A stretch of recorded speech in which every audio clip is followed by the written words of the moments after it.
नमस्कार, अभिवादन स्वीकार कीजिए। मैं अभिषेक उपाध्याय आप सबका मौलिक भारत मंच पर हार्दिक स्वागत करता हूं।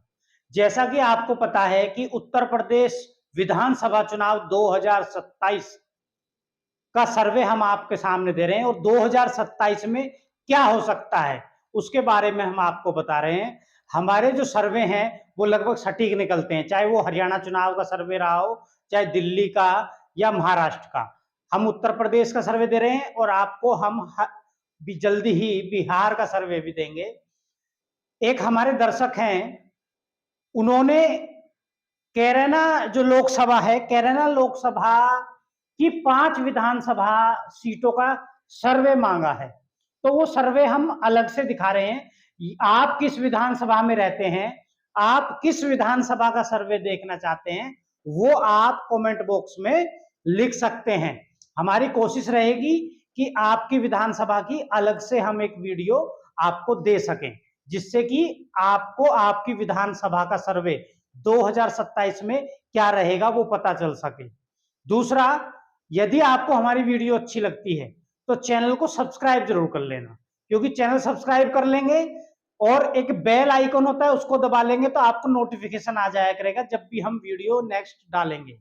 तो इसलिए सब्सक्राइब और बेल आइकन जब दबाएंगे तो ऑल का ऑप्शन आता है, तो ऑल आप दबा दें, जिससे कि जब भी हम वीडियो डालेंगे आपको नोटिफिकेशन आ जाएगा, आपकी स्क्रीन पे आपको पता चल जाया करेगा मोबाइल पे कि हमने वीडियो डाली है।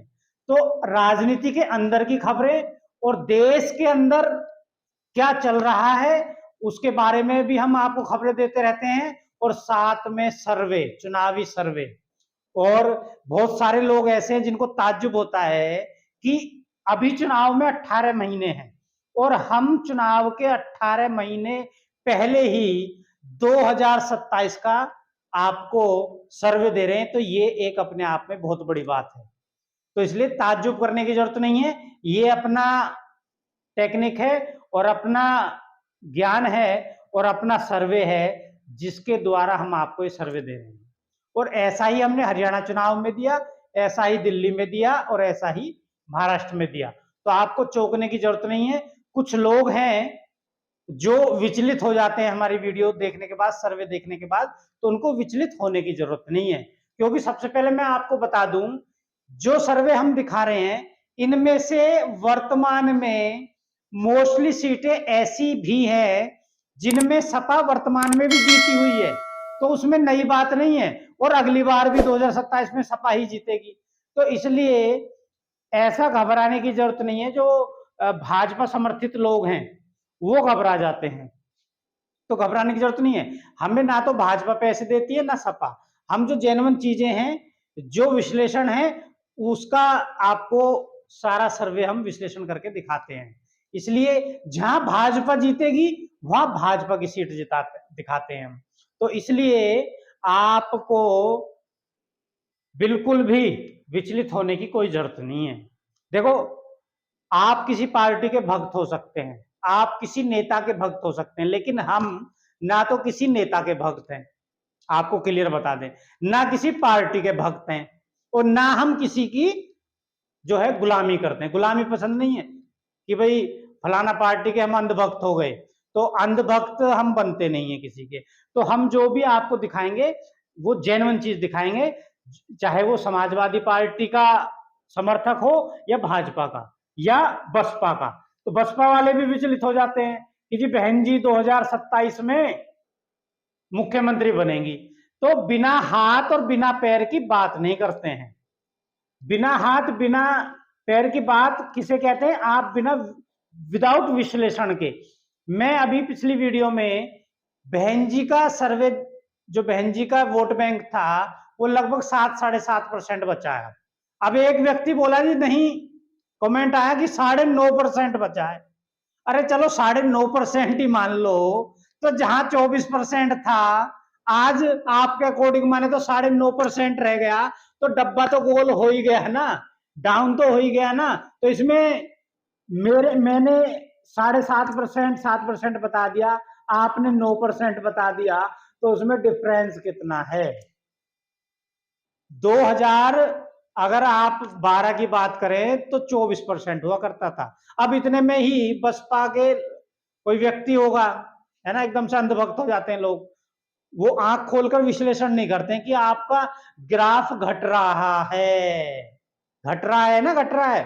तो उसमें सच्चाई को यदि आप कबूल कर लेंगे, चाहे वो किसी भी पार्टी का व्यक्ति है या कोई भी व्यक्ति है, अगर वो सच्चाई कबूल कर लेगा तो वो प्रोग्रेस कर जाएगा। यानी कि अपनी गलतियों पर ध्यान दे और उन पर काम करें, बाकी बिना हाथ पैर की बात ना करें, चाहे वो भाजपा के व्यक्ति है, सपा का है या बसपा का या किसी पार्टी का है।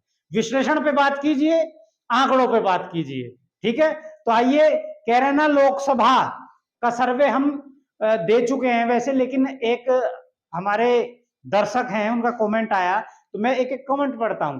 कुछ लोग विचलित भरे कमेंट लिख देते हैं, तो आप सबसे पहले अपनी जो है सभ्यता में आइए। यदि आप सभ्यता में नहीं आएंगे तो आप जीवन में कभी प्रोग्रेस नहीं कर सकते, लिखित में ले लेना, ठीक है। दूसरा, जो भी दर्शक अलग से मांग रहे थे कि भाई हमें कैराना की जो विधानसभा सीट हैं उनका बता दीजिए 2027 में क्या होने जा रहा है। आप यदि अपनी विधानसभा का जानना चाहते हैं तो वो भी आप बता देना, उसकी हम अलग से वीडियो आपके लिए बना देंगे। तो जो कैराना लोकसभा है, आपको पता है कि यहां पर समाजवादी पार्टी की ही सांसद हैं, है ना। तो अब समाजवादी पार्टी की सांसद है, तो अब 2027 की बात करेंगे हम विधानसभा की। तो मैं आपको बता दूं, जो कैराना लोकसभा है, इसको 2027 में समाजवादी पार्टी जीतेगी। और जो भाजपा के लोग विचलित हो जाते हैं या एक जाति विशेष के लोग हैं वो विचलित हो जाते हैं जैसे ही समाजवादी पार्टी की बात आती है। तो जहां समाजवादी पार्टी जीत रही है वो समाजवादी पार्टी वहां जीतेगी, आपके कहने से रुकेगी नहीं। आप हैं कौन, पहली चीज ये। जहां जनता चाहेगी वहां कैंडिडेट जीतेगा, चाहे वो किसी भी पार्टी का है। तो आपके कहने से कुछ नहीं होता कि आप अंधभक्त हो गए और एक तरफा बात कर रहे हैं, या एक तरफा बात नहीं चलेगी। 2027 में समाजवादी पार्टी कैराना जीतेगी और वर्तमान में भी कैराना की सीट है ये, तो इसलिए विचलित होने की जरूरत नहीं है।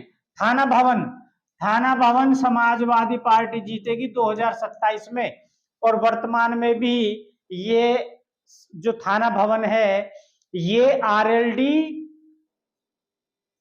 और समाजवादी पार्टी का गठबंधन था 2022 में,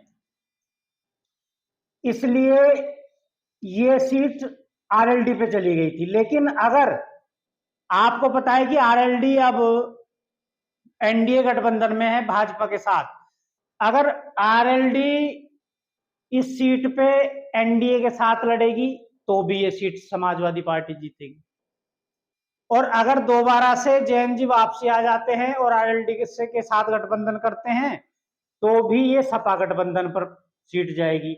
यानी कि ये सपा के खाते में ही 2027 में सीट जाएगी और कोई ताकत नहीं है जो इसे रोक ले, कितनी भी बिसात बिछा लेना, ठीक है। दूसरा, ये है गंगोह कैराना की विधानसभा, ये 2027 में बीजेपी जीतेगी।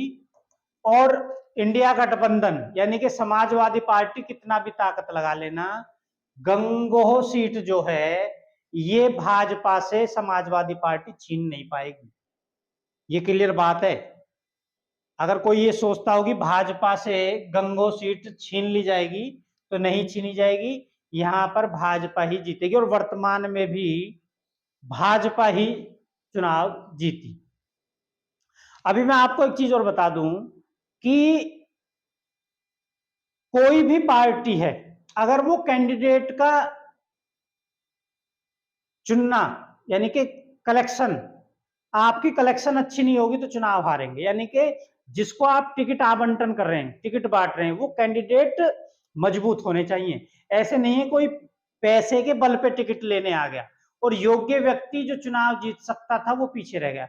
और जहां भी पैसे लेके लोग, अयोग्य लोग टिकट लेने आए, वही पार्टियां चुनाव हार गई, चाहे वो भाजपा है, चाहे वो बसपा है, चाहे वो समाजवादी पार्टी है या कांग्रेस है। जहां भी अयोग्य लोग पैसे के बल पर आगे आ जाएंगे वो हारेंगे। तो इसलिए अब की बार जो भी पार्टियां 2027 में चुनाव लड़ेंगी, उनको यदि चुनाव जीतना है तो कैंडिडेट योग्य उतारना पड़ेगा। और मैं आपको बता दूं 2027 का चुनाव बहुत ही द्वंद्व भरा होने वाला है। कोई ये सोचता हो कि एक तरफा चुनाव होगा तो एक तरफा नहीं होगा। दूसरा मैं बता दूं 2027 का चुनाव योगी आदित्यनाथ के चेहरे पर लड़ा जाएगा भाजपा के द्वारा, लेकिन 2027 में योगी आदित्यनाथ को अमित शाह या आप कह सकते हैं गुजरात लॉबी सीएम नहीं बनाएगी। जैसे मध्य प्रदेश के अंदर शिवराज सिंह चौहान के साथ खेल खेला गया, ऐसे ही 2027 में योगी आदित्यनाथ के साथ खेल खेला जाएगा। यानी कि योगी आदित्यनाथ 2027 में सीएम नहीं होंगे। उनके फेस पर, उनकी गुड वैल्यू पर, उनके चेहरे पर चुनाव लड़ा तो जा सकता है। और यदि भाजपा चुनाव जीती तो योगी आदित्यनाथ को गुजरात लॉबी सीएम नहीं बनाएगी, ये आप लिख लेना। और अगर समाजवादी पार्टी बहुमत में आ गई तो आपको पता ही है कि समाजवादी पार्टी चुनाव जीतेगी। और मैंने जैसा आपको बताया 2027 में एक दलित चेहरा, चाहे चंद्रशेखर आजाद रावण या बहन जी मायावती जी, वो समाजवादी पार्टी के साथ आने वाले हैं। दूसरा मैं आपको बता दूं कुछ बसपा के यानी कि बहुजन समाज पार्टी के कार्यकर्ता होंगे वो या समर्थक होंगे, वो कमेंट करते हैं कि बहन जी जो हैं वो समाजवादी पार्टी के साथ नहीं जाएंगी। पहली बात तो पहला सवाल मेरा ये कि आप हो कौन? आपके कहने से पार्टी नहीं चलती है। वहां जो बहन जी को अच्छा लगेगा वो डिसीजन लेंगी। और ये समय की मांग है। जैसे पहले समाजवादी पार्टी के गठबंधन के साथ इनकी कुछ सीटें आ गई थी और फिर 2022 में एक ही एमएलए जीता। तो अब ये समय की मांग है कि बहन जी को गठबंधन करना पड़ेगा, चाहे वो भाजपा के साथ कर लो या समाजवादी पार्टी के साथ कर लो। तो और वो करेंगी। अब की बार गठबंधन होगा, नहीं तो पार्टी बसपा खत्म हो जाएगी। कान खोल के सुन लेना। अगर कोई बहन जी की पार्टी है समाजवादी पार्टी, बसपा उसका कोई कट्टर समर्थक हो, तो इसलिए एक दलित चेहरा समाजवादी पार्टी के साथ आएगा, इंडिया गठबंधन के साथ। दूसरा कांग्रेस इनके साथ है ही। तो जो कांग्रेस और समाजवादी पार्टी पहले अलग चुनाव लड़ी थी वो अब एक साथ लड़ेंगी, तो उनका वोट बैंक भी समाजवादी पार्टी के पास आ जाएगा। तो इंडिया गठबंधन नहीं लिखा है मैंने, इसलिए समाजवादी पार्टी लिख दिया है। और एनडीए गठबंधन को सीधा भाजपा लिखा है। तो गंगो सीट जो है ये भाजपा जीतेगी, कैरनारी। अब है नकुड़। ये जो नकुड़ विधानसभा है ये 2027 में समाजवादी पार्टी यहां चुनाव जीत रही है। ठीक है। और मैं आपको बता दूं ये जो नकुड़ सीट है ये केवल 300 वोटों से 2022 में 315 वोट से भाजपा ने जीती। 315 वोट से किसने जीती?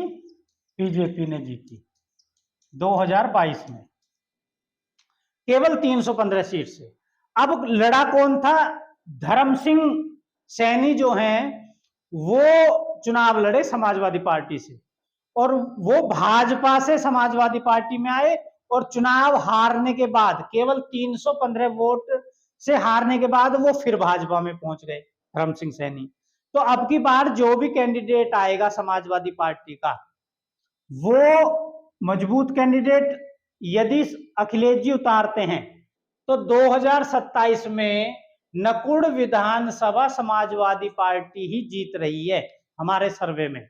लेकिन शर्त एक है, कैंडिडेट मजबूत आना चाहिए, योग्य आना चाहिए। ठीक है। तो 315 का गैप रह गया था पिछली बार। वो रणनीति, जब आप कम सीटों से हारते हैं ना, कम वोटों से, जब आप कम वोटों से हारते हो तो ये समझ लेना कहीं थोड़ी सी चूक रह गई रणनीति में, और रणनीति ही चुनाव जिताती है। मैं आपको बता दूं कुछ आईटी मीडिया का बहुत बड़ा रोल है इलेक्शन के अंदर। और आईटी मीडिया के लोगों को ही जो कैंडिडेट हैं वो इधर उधर तो खर्चा कर देते हैं, शराब में खर्चा कर देंगे, अदर चीजों पे खर्चा कर देंगे, लेकिन आईटी और मीडिया की टीम, आईटी सेल बोलते हैं जिसको, आईटी सेल की टीमों को हायर नहीं करेंगे, उनको पैसा नहीं देंगे। तो यही वो मार खाते हैं। और सारी मेहनत पे आपने 10 लाख खर्च किए हो या 10 करोड़ रुपए, वो सब मिट्टी हो जाता है, थोड़ा सा चूक हो जाती है आपसे। और केवल 315 वोट का गैप था जो पूरा किया जा सकता था अगर रणनीतिकार आपके पास होते और रणनीति आपके पास होती और आईटी मीडिया सेल आपकी बिल्कुल सजग होती। ठीक है। इसके बाद शामली, शामली विधानसभा की अगर बात करें तो शामली पिछली बार 2022 में एसपी प्लस आरएलडी के गठबंधन में ये सीट आरएलडी ने जीती। ठीक है जी। और 5,000 से जीती। ठीक है। और अब मैं आपको बता दूं कि गठबंधन समाजवादी पार्टी और आरएलडी का तो रहा नहीं। ठीक है। अब ये जो सीट है, ये शामली सीट 2022 में, सॉरी 2027 में कौन जीत रहा है? समाजवादी पार्टी चुनाव जीतेगी शामली की। कोई कितना भी साम दाम दंड भेद लगा लेना, ये सीट शामली की समाजवादी पार्टी जीतेगी। तो आप देख रहे हो, कह रहे ना, लोकसभा की 5 विधानसभा सीटों का सर्वे हमने आपको दिया और 5 में से केवल 1 सीट भाजपा जीत रही है 2027 में और 4 सीटें समाजवादी पार्टी जीत रही है। और कुछ सीटें इनमें से वर्तमान में भी समाजवादी पार्टी के पास ही हैं, ये 1 सीट छोड़ के। तो इसलिए जो आरएलडी वाले सीटें हैं वो जैन चौधरी जीते तो समाजवादी पार्टी के साथ ही थे, लेकिन अब क्या है, अब वो चले गए भाजपा के साथ। तो इसलिए ये समाजवादी पार्टी की सीट वर्तमान में भी मानी जाएंगी। तो इसलिए कुछ लोग जो घबरा जाते हैं तो उनको ये भी विश्लेषण करना चाहिए कि वर्तमान में भी वहां समाजवादी पार्टी जीती हुई है। अब वो इतनी सारी एकदम से देखते हैं कि समाजवादी पार्टी की सीट ज्यादा दिखा दी हमने सर्वे में, ऐसा नहीं है, वो वर्तमान में भी समाजवादी पार्टी के पास है। तो इसलिए बिल्कुल घबराने की जरूरत नहीं है और बिल्कुल भी अंधभक्त बनने की जरूरत नहीं है, गुलामी बिल्कुल नहीं करनी है, आंखें खोलिए। अब सबसे बड़ी बात जो मैं मैसेज देना चाहता हूं आपको, देखो ये देश चाहे वो कोई भी वर्ग है या कोई भी जाति है, उसके लिए सबसे बेस्ट क्या है, अगर ये देश संविधान से चलता रहे। संविधान से ही हमें अधिकार मिले हुए हैं। दूसरा, ये जो जातिवाद का जो आप देख रहे हो चारों तरफ फैला हुआ है, जातिवादी जो आतंकवाद कह सकते हो आप, जो एक वर्चस्वशाली जाति है वो कमजोर जाति पर जो अत्याचार चल रहे हैं, आप सोशल मीडिया पे देख रहे होंगे, तो ये कहीं ना कहीं बहुत गलत है। और खासकर उत्तर प्रदेश की बात करें तो उत्तर प्रदेश में सरकार को ऐसे लोगों पर कंट्रोल और लगाम कसनी चाहिए और उनको दंड दिया जाना चाहिए जो लोग बर्बरता कर रहे हैं प्रदेश के अंदर। तो इसलिए आप जब भी 2027 में वोट करें तो अपने बच्चों के चेहरे को देखते हुए वोट करने जाना। आपने आज तक धर्म देखकर वोट किया होगा या जाति देखकर वोट किया होगा कि मेरी जाति का कैंडिडेट है। मैं कह रहा हूं जो भी कैंडिडेट योग्य है, चाहे वो किसी भी जाति का है, उसको वोट करिए। दूसरा, वो सरकार चुनिए जो आपके बच्चों को रोजगार दे सके। आपका बच्चा पढ़ तो लिया, लेकिन क्या आप उसको अंधभक्त बनाएंगे? क्या आप उसको आंदोलनों में बैठाएंगे कि वो भाई लड़ता रहे मरता रहे, या आप उसको रोजगार और अच्छा जीवन देना चाहेंगे और ये देश तरक्की करे? आप देख रहे हो नेताओं के जो बच्चे हैं वो तो अच्छे स्कूलों में पढ़ रहे हैं, विदेशों में पढ़ रहे हैं, और आपके बच्चों को ज्ञान दिया जा रहा है कि गुरुकुल में पढ़िए, सरकारी स्कूलों में पढ़िए। और सरकारी स्कूलों की व्यवस्था स्थिति देख लीजिए आप उत्तर प्रदेश के अंदर। तो अच्छा, कोई धरना होगा, आंदोलन होगा, तो उसमें आपके बच्चों को आगे किया जा रहा है लड़ने मरने के लिए, और नेताओं के बच्चे कहाँ हैं? विदेशों में, अच्छी परवरिश चल रही है उनकी। तो इसलिए गुलामी छोड़िए, आज भी आपकी मानसिकता गुलाम है। मानसिक जो हमारी मानसिक गुलामी है उसको त्याग कर आप अच्छी सरकार चुनिए, अच्छे नेता चुनिए। दूसरा, जाति देखकर वोट नहीं करना है।